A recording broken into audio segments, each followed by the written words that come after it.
things that need to be done, but we just got to be diligent to stay on top of those things because obviously it's a very, very challenging time, not only for us, but for everybody. The fact that you were in the bubble over the summer, did that give you some idea of what you can expect now? Yeah, I mean, I think that one of the things that I think we have to be prepared for, as a team, is this is going to be extremely inconvenient. And I think the best thing you can do is go in with an attitude and a mentality that it's going to be challenging. The no fans, the way you travel, the way you have to practice, the testing, all the things that go into ensuring, people's safety. It's different, and it can be challenging. And I think complaining about those things and those things becoming an inconvenience, you just have to accept. We all have to accept that, we're dealing with a different time right now. And this season for all of us is going to be like no other season, in NBA history. There was obviously half the league was in Orlando. And I think if you went through and spoke to the coaches and the players, I think they'd all say this is a totally different experience than any experience we've gone through before. And we're getting ready to go through it again, with every NBA team. Thank you. Billy, our next question comes from Casey Johnson. Casey's with NBC Sports Chicago. Casey, go ahead. Hey, Billy, how you doing? Good, Casey. How are you? I'm well, thank you. You obviously handed some people who can handle the ball in Patrick Williams, Garrett Temple, and Devon Dotson. But, Devon's a two-way guy. Garrett's a reserve. Patrick's a rookie. What do these moves say about Coby White, your belief in Coby White as a point guard, and how do you feel in general about the point guard position going into camp? Thank you. Sure. I mean, I feel good about it. The one thing about, Coby, although he, just completed his rookie season, I think he got a lot of valuable playing time and a lot of valuable experience last year. So, generally, I think you see players when they get that kind of experience, generally, make a jump and make some growth. And Coby's a very competitive guy. He's a hardworking guy. And I would anticipate that, he'll make a jump. I think that the biggest challenge, for him and I is we've got a new coaching staff, coming in. That's always a little bit of an adjustment period. It takes time to build that kind of continuity and cohesiveness. But I think he really grew a lot. He went through maybe a difficult, challenging period his rookie year. And I think we were maybe one of the teams that was kind of in the middle of where he kind of went on that tear and was, averaging over 30 points a game for an extended period of time. So he's obviously going to be a vital and important part, of us going forward. We have other guys that can handle, to your point, Sato has been a point guard his whole career, Ryan Arch, I think, a guy like Otto and Thad and Lauri, we have a lot of guys that I think can handle the basketball and help fulfill some of that responsibility that Coby will be, the primary ball handler. Next question comes from Darnell Mayberry with the Athletic. Go ahead, Darnell. Hey, Billy. Hey, Darnell. My question for you is about Wendell Carter. How much were you able to see of him the last 2 years? And from what you've seen since you've been with him, how much more is he capable of in your mind? Yeah, I think for Wendell, obviously he's had to battle some injuries. A lot of these guys have had battle injuries. Their teams had to battle injuries over the last several years. So, again, with the virus, maybe some of the guys' past history with, missing games. I think the health of our team, becomes very, very important. And those guys have worked hard in that area. I think for Wendell, just watching him and being around him and even communicating with him, I think there's a lot of different things he can do. I think he can be a facilitator for us. I think he's got very good vision. He's a good passer for a big man. I think also, him being put in maybe some situations where he can kind of stretch his range a little bit and maybe do a little bit more on the perimeter. I think that will be a big part of his growth and development as a player. I think a lot of times for front court players in the NBA, a lot of times guys are dominant because of their size and strength, but because of a wider lane, bigger bodies, more experienced players, it takes time for a player to kind of carve out their identity offensively and really carve out an identity of what they can hang their hat in and night out. So I do think that Wendell is somebody that's very bright. He's a smart player. He's an unselfish player. And I think he's a guy that can make people around him better. So, I've enjoyed the time that we spent together. But, again, like all these guys that, have very, very limited experience, so to speak, their growth and the player development becomes certainly a key part of our team. And, Wendell's development is important to our team as well. Thank you. Cody Westerlund with 670thescore.com has the next question. Go ahead, Cody. Hey, Billy, I believe this is the first time we've gotten to talk to you about Patrick Williams. Just what position do you see him playing for you guys? And how much do you envision using him if he can prove himself well in camp?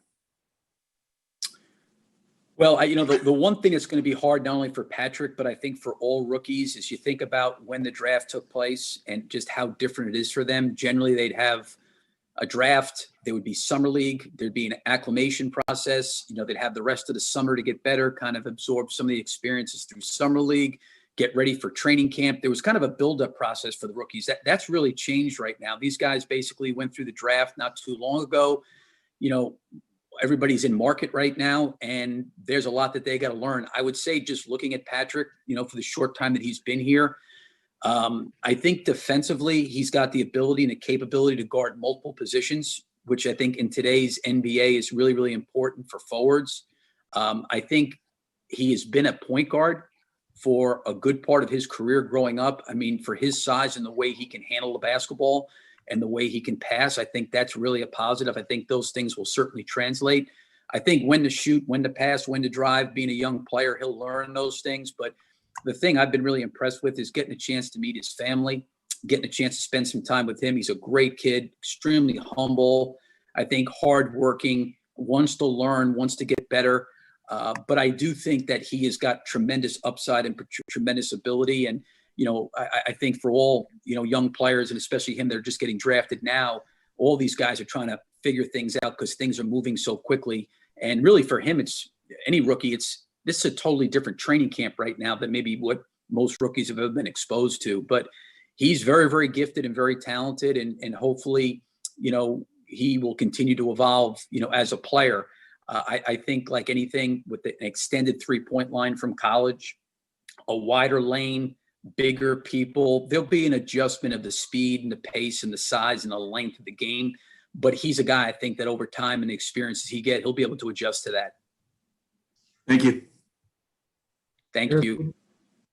Eric Woodyard with ESPN.com is next. Hey, what's up, Coach Donovan? How you doing, man?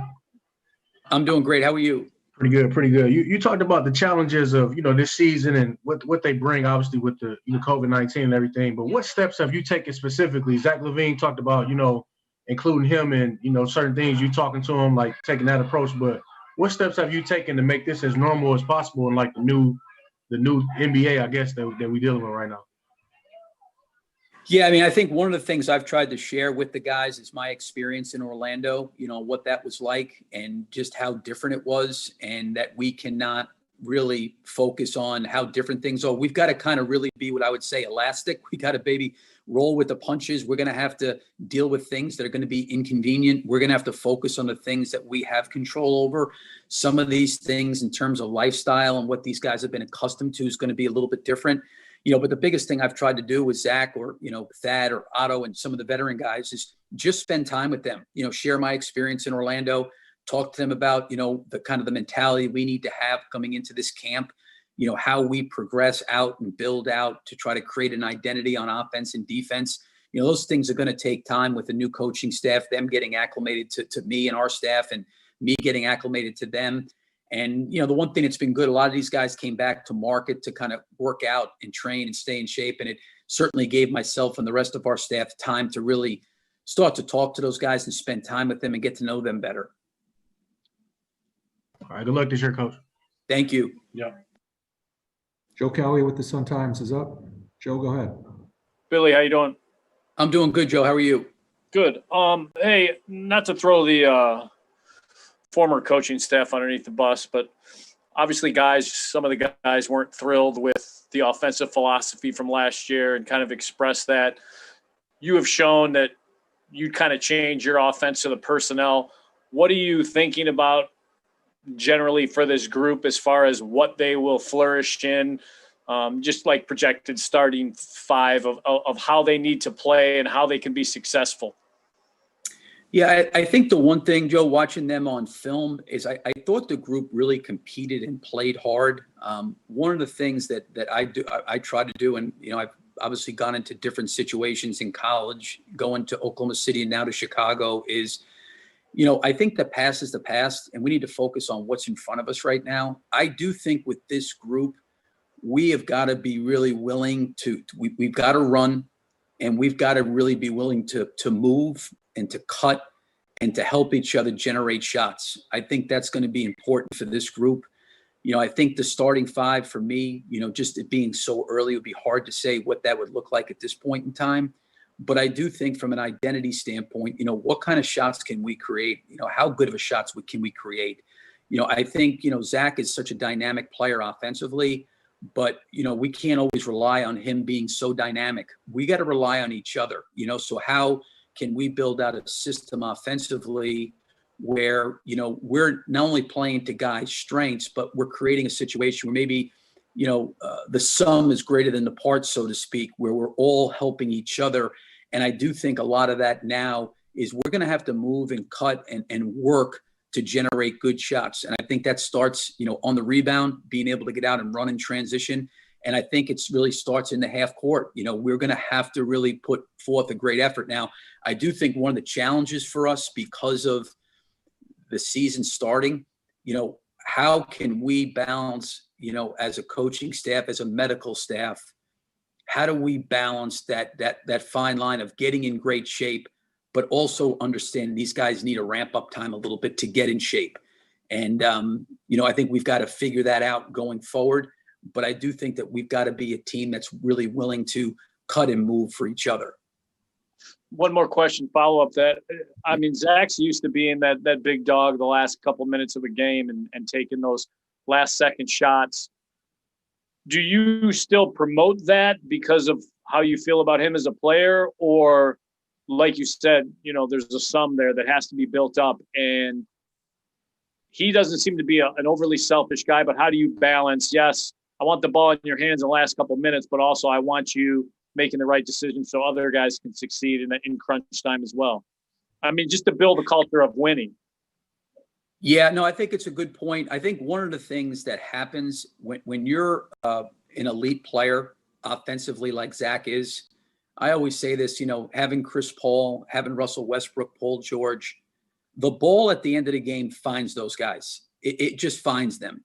What we've got to be willing to do is make the game easy for Zach and for each other at the end of the game. Certainly when the ball's in his hands, if he makes a play and it's not a shot, we've got to be able to get to the next action, the next, close out to attack and to do those things. I think to say to Zach, hey, we're just going to give you the ball and you got to bring us home every night.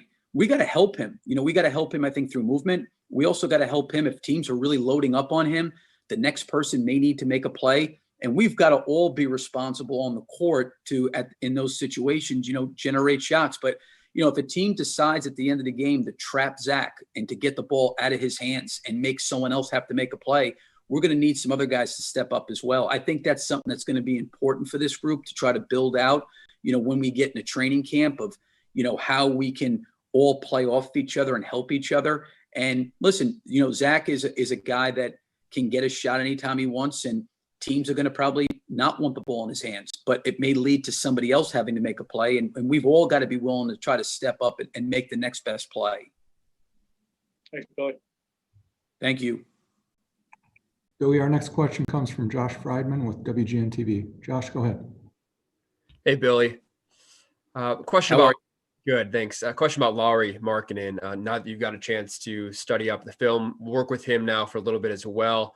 What are some of the things you and the staff can do, whether it's schematically, to just unlock his potential and get him to be that more consistent player that we haven't seen over the past couple of years? Yeah, I've had some conversations with Lauri. He's a great guy. I think, as I mentioned about Wendell, Lauri, I think when he, even came into the league as a freshman, I remember, telling our front court guys at Oklahoma City his rookie year, like, this guy can really, really shoot. And a couple times we closed out short and he drained a couple threes. The next thing you know, we're flying at him. He's going by you. And I do think with a young player as gifted offensively as Lauri is, it does take time for the league to kind of catch up to a player. And I think as people have seen him, and certainly he's had to battle some injuries, he, like Wendell, has got to really find, his identity offensively. Everybody knows he can put the ball on the floor and he can shoot it.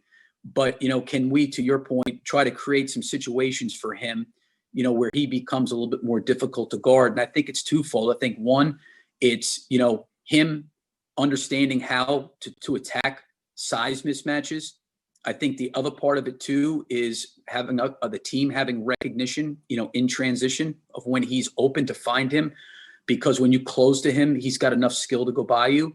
And then I think the other part for him is, him getting into the teeth of the defense when he does drive it, a physicality to, finish at the basket, get fouled, get to the free throw line. So I think Lauri has really worked hard this offseason. I think that he is going to continue to evolve and get better. What I do not want him to be from watching film is what I would say would be one-dimensional, just a catch and shoot forward.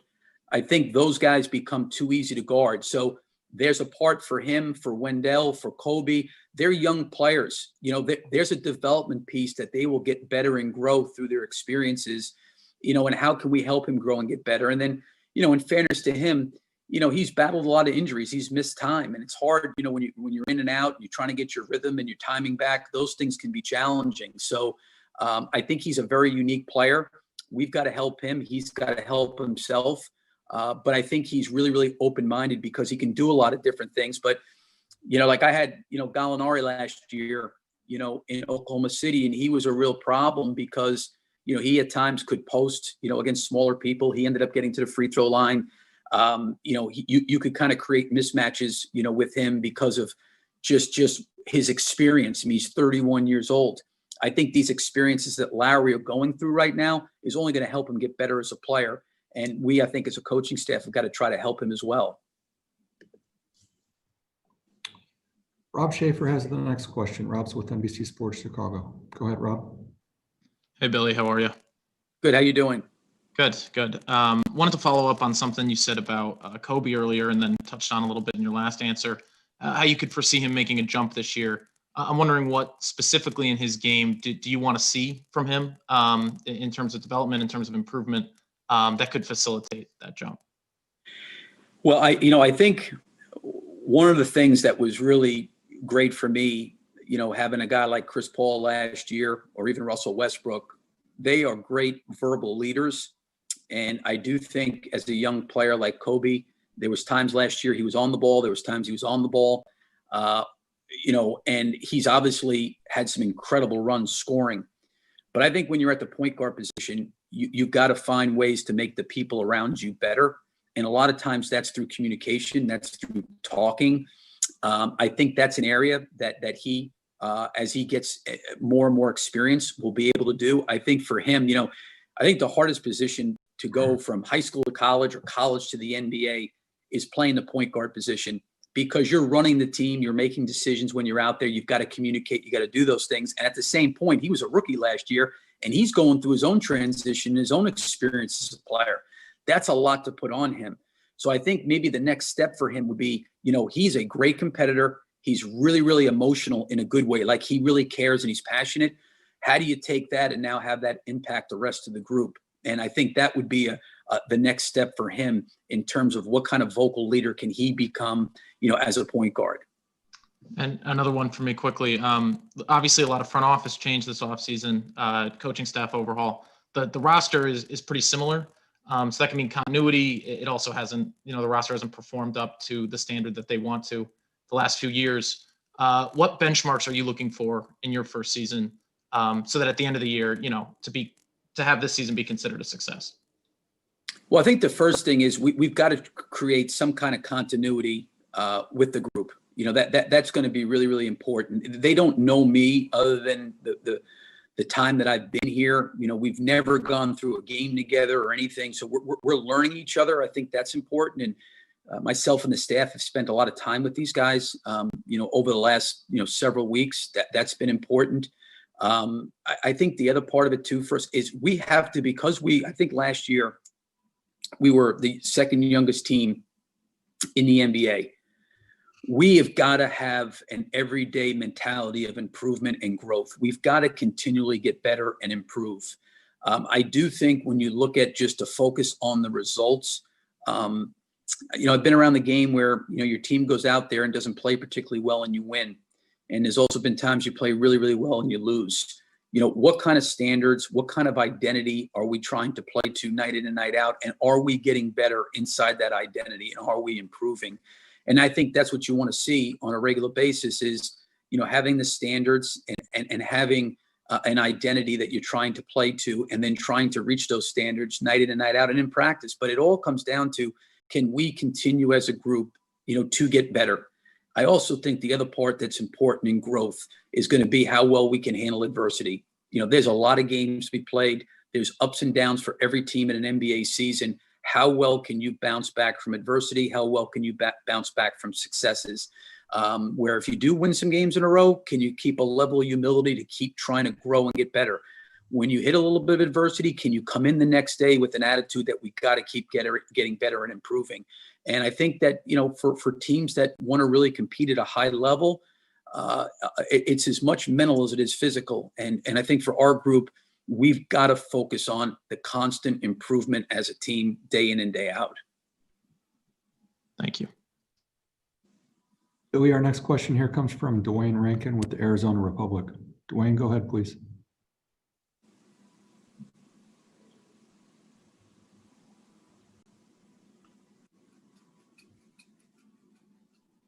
Sorry about that.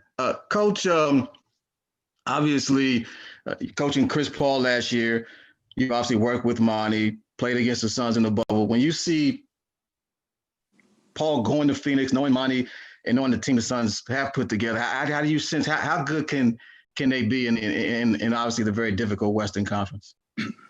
Well, I think adding Chris makes them better. Monty's got a much, much better feel for his team.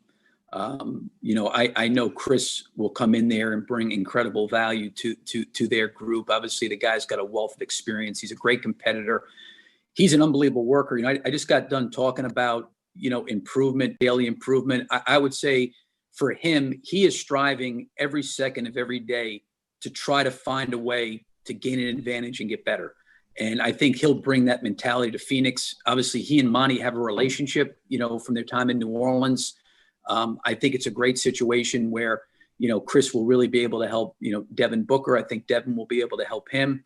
They've got some young guys around, both he and Devin, and Ayton and some other guys. But I think it will be a great combination. And I'd imagine that Chris will do a terrific job for their team.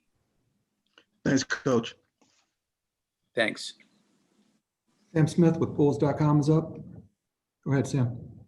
Bill, you have an unusual coaching experience. You basically came in and coached a future Hall of Famer and someone who was basically a top 10 MVP player each year, I think. We don't think that you have that here, but we'll see. How much was that an appeal for coming for this job? And does that change in any way that you'll coach this group compared to the way you coached the groups you had in Oklahoma City? No, I don't think that had anything to do with me coming here at all. I looked at, the relationship with Arturas during that time that we spent together. That was important to me. I think the vision, the working together, that was really what was most important to me. I trusted Arturas, in the process, and Mark, when they shared with me the kind of guys that were here. My first year coming out of college and going to the NBA and having Kevin Durant and Russell Westbrook, those two guys, were great for me in terms of the learning curve that I had, so that was a great experience for me. There are certain guys, I think, as they've gained an enormous amount of experience. And for me, coming out of college, our first game I coached was against San Antonio. Well, Russell Westbrook and Kevin Durant and Serge Ibaka and Nick Collison, they had way, way more experience playing against San Antonio than I did ever coaching against them. So I had a lot to catch up to because of their experiences. But I really felt like the relationship part working with those guys, was great. And I think that, the one thing I would say about those guys that you mentioned that I coached, they were all extremely driven. They were all very, very motivated. And I really felt like in film sessions and in team sessions, you were able to really point out, areas that they needed to get better and they needed to improve upon, and then, if they're coming off a bad game, they got an incredible ability to get themselves ready to bounce back and play at a very, very high level. So, the time I had with those kind of level of players, I enjoyed my time with them, and the relationship piece to me, especially my first year, they were all extremely helpful to me. And I thought they worked incredibly hard. And then, having Paul George, my last couple years, he was a great guy to work with. I think the unfortunate part before he got traded was him hurting both shoulders. I don't know if he was quite the same coming out of the All-Star break after that. But my time with those guys, I really enjoyed. And you learn a lot from them because they really have an incredible ability, to get themselves ready to play. I was always amazed that they all go about it differently, but they all have a great ability to get themselves ready to play. So I don't think necessarily, I would look at it like, we didn't have those players here in Chicago right now, that was anything to do with that. I was more interested in, what kind of relationship would Arturas and Mark and I have working going forward. Our next question here comes from Mike McGraw. Mike's with the Daily Herald. Mike, go ahead. Hey, Billy, how you doing? Do you have any thoughts on how you'd like to use Otto Porter this year? He came here as with them thinking he was going to be a key piece, but from what we've seen before, there's got to be a lot of questions about how many minutes he's capable of playing with all the injuries he's had. Yeah, I think those are all like things that we've got to be concerned about. I think I talked about a ramp up period, so to speak, with our group. I think for Otto, with the amount of time that he's missed, certainly him being healthy is the most important thing to our team. But, he's been back here. He's been working, which has been great to see. He's on the court. I've always felt like even his time in Washington, he's smart. He's got a really good feel of how to play. He can make a shot. He's a good passer. He's just been a guy that has really not been available very, very much since he's been here. So the more, we can keep him healthy and keep him ready, I think that really, really helps the group. But we'll have to see how he responds, once we really get through this individual player development, one coach, one basket, one ball situation, and can start to move to more 5-on-5. Billy, our next question here comes from Larry Snyder. Larry's with ABC 7. Go ahead, Larry. Hey, Billy. Zach and Lauri and even Arturas talked about the level of excitement in the building. How can you use that to your advantage coming out of the gate here and with all that you have to deal with the COVID and everything else? Yeah, I mean, listen, I hope they'd be excited. If they're not excited right now, it's going to be a challenging year. The biggest thing to me is, can we have the same level of excitement today, in the middle of February, or in March? That's really the key point, I think, to improvement. I feel like our guys are working to get better. And I think you're always, when you're in a good frame of mind to work to get better, you're generally going to get better. So the biggest thing for me is, can we maintain enthusiasm? Everybody's probably excited with training camp starting. Some teams that haven't played in such a long period of time, everybody's kind of trying to get back, to a normal training camp where guys are practicing and playing. But I think when you're going through that, it's when you start to get to the grind of game 25, game 35, game 50, can you constantly have the same level of enthusiasm? So I think that's going to be the key, because if you don't have that same level of enthusiasm, what I said earlier about us wanting to have a mentality of constant growth mindset, can we grow? Can we get better? Can we improve? It starts with what kind of enthusiasm we come in with every day. And so far to this point, they've done a really, really good job, just bringing really good energy and life into the building. All right. It looks like we got one last question here, and that's for Darnell Mayberry. So Darnell, go ahead and close it out, please. Thanks, Matt.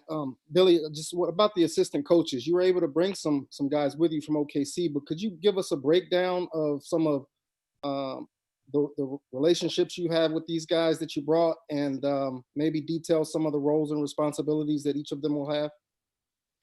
Sure. So Mo Cheeks, Chicago native, just coming out of college. Mo was with me for 5 years in OKC, 3 different head coaching stints in the NBA, obviously a Hall of Fame player. I always tell him this, he's a far better person than he was player, and he was a great player. He's a great guy. I think having a former player and a former head coach like Mo, in terms of him being able to discuss and communicate his experiences is really valuable, not only for the players, but even for our staff. So he's just got a wealth of experience and knowledge, got an incredible way about him. And he really, really knows that I think team dynamics, staff dynamics, and he's a guy that connects people and really generates and creates chemistry. I think that's important. I know, Otto and Thad, Zach have spent a lot of time, talking to him, which is great. I ended up bringing Billy Schmidt with me. Billy was with me for 1 year at Florida, and then he came and did a lot of quality control in Oklahoma City, and now he's an assistant coach and helping out with player development, scouting, on-court coaching. So he was great. My son was not with me, but he was in the video room with Monty Williams at Phoenix. So he's in the video room here with Chris Kent, who we kept on.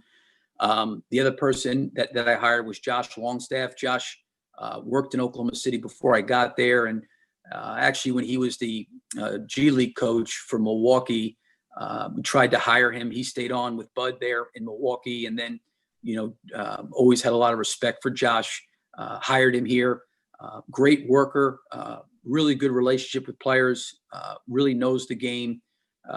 Like Billy Schmidt, player development, scouting, working on our defense. I think he'll do a great job there. John Bryan, I did not work with, but I know Brett Brown very well. I know Jim O'Brien very well. People speak of his character and who he is as a person. He and Josh will work closely on the defense. He'll also, work on the player development and scouting as well. And then Chris Fleming, who was here last year, we kept on board. So feel really, really good, about our staff, about the chemistry that's been able to be created between us. I think that's really important. I think when I don't know if I've said this before, but I think in a lot of ways, as a coach, you're asking your players to sacrifice. You're asking your players to, have chemistry. You're asking your players to, work hard. You're asking your players to, do the kind of things that are going to be necessary to win night in and night out. But I think if your staff can't model those behaviors, you shouldn't ask your team to model those behaviors. So the most important thing to me was not only getting people with high basketball acumen, but I really wanted to get great people. And I think we've got some great guys here, both, from the current staff and both guys that we brought in. So I'm really excited about the staff and the group. And although we haven't worked a whole lot together, we're getting to know each other. The other person who's in charge of player development, is Damian Cotter. Damian was here working with the Windy City team from Australia. He's been a great guy to get to know and to work with, extremely hard worker. He'll be a big part of player development, scouting. And then we also kept Paul Miller. Paul's been here for an extended period of time, and he's going to do a lot of quality control. He and I will work closely together on different projects and things like that. So, again, for me, it was a long, tedious process, in terms of really trying to talk to people and evaluate, what I thought our staff needed and what we all needed to work with one another and have those kind of relationships that, hopefully will generate the kind of results, within our staff that can help our team continue to get better and continue to improve. Thank you, Billy. Thank you. All right. That looks like it concludes today's call. So thank you, everybody, for joining us. And Billy, thanks for your time. And we'll see most of you guys tomorrow when we get after this again. Thank you. Thank you, guys. Thank you.